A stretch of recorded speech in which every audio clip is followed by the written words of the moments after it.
So I'm going to demonstrate how to use our Cad2Cad tool on the Assmebleon series machines. So you're going to start with saving your project on the machine in the XML file format, and then you're going to copy your XML format to project contents, just paste it into the input XML. It's like the first point here. So start with that, to all your project XML, then component adjustments.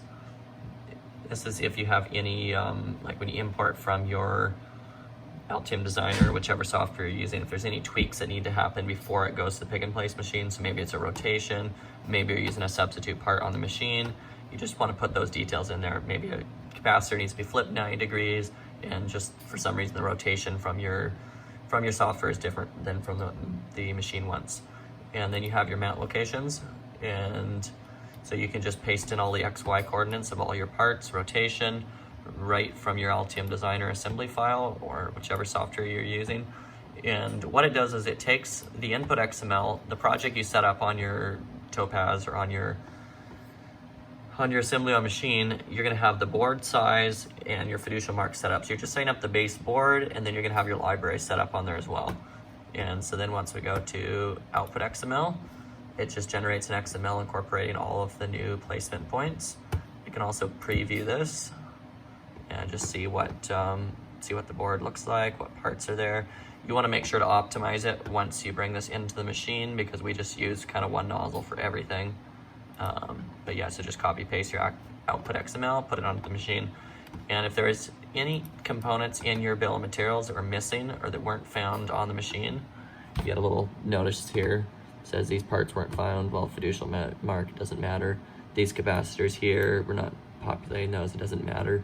But you may just want to check that, like if a part wasn't set up on your machine and it was on your placement file on your mount locations, if it wasn't found, if this part number over here wasn't found on the machine, it's gonna give you an error there. So you just want to check that before you output to your machine.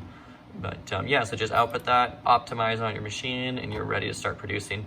The big advantage of this is that your libraries, all the parts, the feeders that you configure, you can just reuse that across every program. So if you run one program, set up all your feeders on it, and you want to go make another program, you can use that same base starting point with all of your feeders, pop it to the next program, and use all of those same feeders. So that way you don't ever have situations where older programs don't have optimizations you've done to feeders or libraries where you have to try to keep that all in sync. This takes care of all of that for you.